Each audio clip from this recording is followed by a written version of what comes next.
Hi, I'm Reese, and today we're going to learn how to start thinking with portals. And the most important first lesson to learn about thinking with portals is, what is a portal? Now, to understand this question, we're going to look at an example. This is a test chamber where we will use a portal gun in order to get to this door. Now, normally, you can't just walk across this gap. There's nothing there. You would fall in and wouldn't be able to get out. So, how do we get from this side to this side? We use portals. Here's how it works.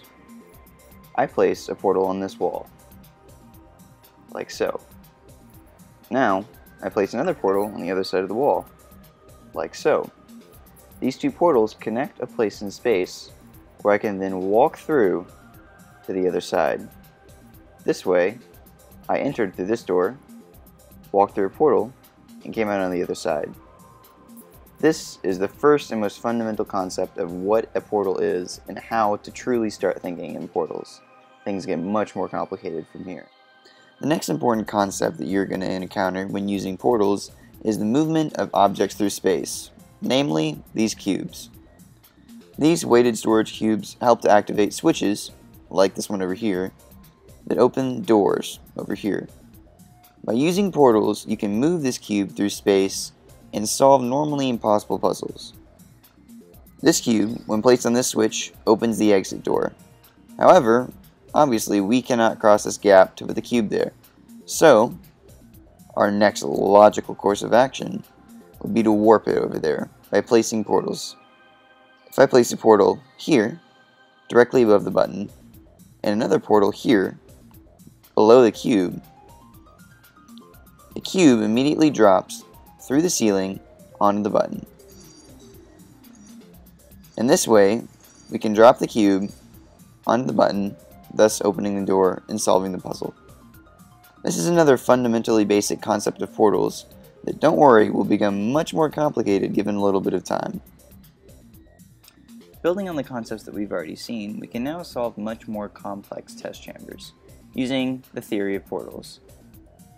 Now, as you can see in this test chamber, the exit door is on an unreachable ledge. We can't simply portal up to it. However, we can use portals to project ourselves towards the ledge. Here's how we do it.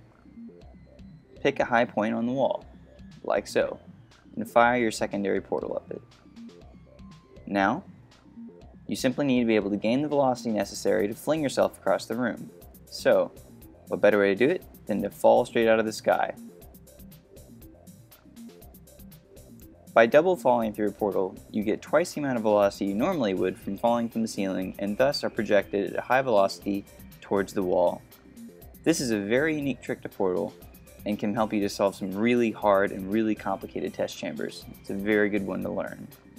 It's key to start learning to think with portals using this mechanism. Our final lesson in learning how to think with portals is the usage of gel. Now, gels of various shapes and colors allow us to move in a variety of ways normally we would be unable to do. For example, this gap is impassable. We can't jump across it, there's no way to get around it by going underneath it, and as you can see, these black walls don't allow us to shoot portals.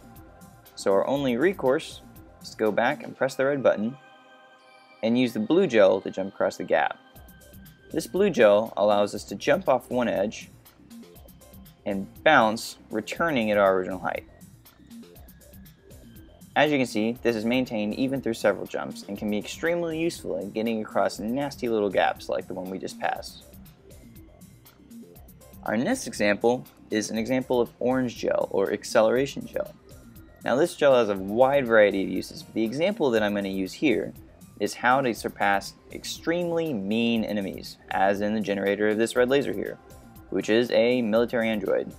Think about military androids, they like to shoot people, like so. So to avoid getting shot, we will use an orange gel.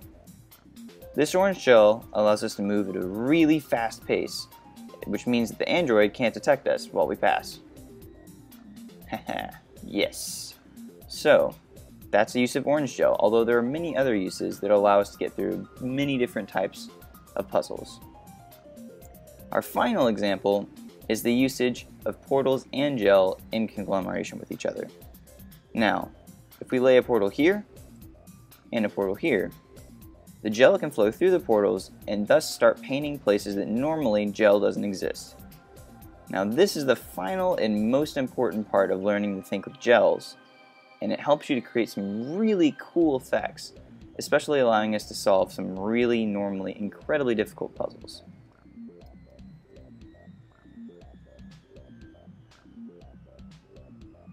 In this manner, we were able to solve some pretty mind-bending puzzles with the usage of gels and portals.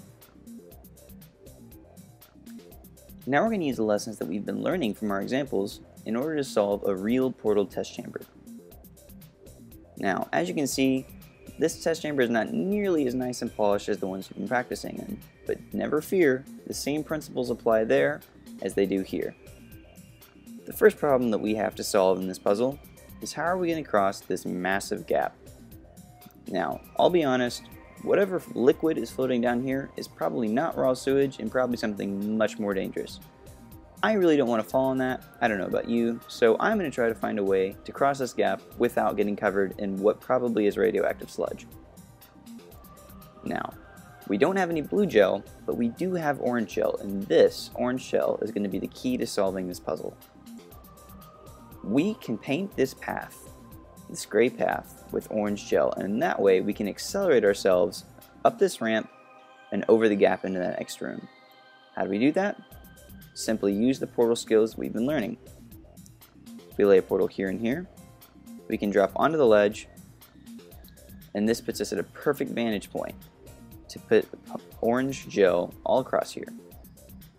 If we place a blue portal here, you can see that when I press this button, orange gel will fall from the dispenser, through the blue portal, out the orange portal, and paint us a nice perfect pathway to be able to jump through and accelerate ourselves over that gap. As we leap through this portal, zip right on over, and bam, easy as pie, you've just crossed your first gap. However, it is not nearly over yet, because if we go a little bit further, we can see there's another gap. How convenient, and this still has the same nasty toxic sludge. Now, in the spirit of not getting sludge all over me, I'm going to try to find a way to use the same orange gel that we used over here to paint me another path over here. Great thing about portals, doesn't matter how far apart they are, they still work. So, I'm going to shoot a portal up here, and then a portal here. And this way, I can jump onto the ledge, and then use the portal over this way, and place it back under the dispenser. This way, when I press the button, the orange gel ejected by the dispenser paints the bottom floor of this room. Now I've made myself a nice, neat portal pathway, and I'll be able to project myself over the second gap. Ta-da! You just solved phase 2. Now, phase 3, considering what we've just done, is much simpler. How do we get this cube?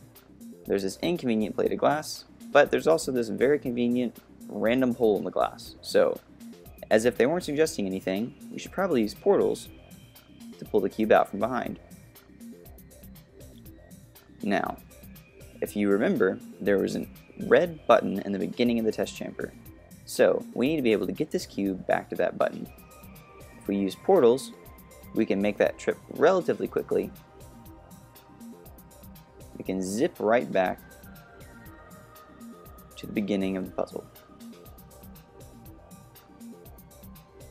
This way, we can drop the cube on the red button, and as you can see, the red button activates this pulley, which turns the ramp up higher. Now, when this ramp gets higher, we can see it'll project us over this larger gap and get us onto this secondary story. So, in the spirit of exploration, we're going to find out where it takes us. And wouldn't you know, it takes us to the exit door. Now, before you start celebrating, realize that this door is shut. Now, don't get too disheartened, because if we follow this ant line, we can see that the button to activate the door is right here. Only problem? It's a really awkward angle in the middle of the air.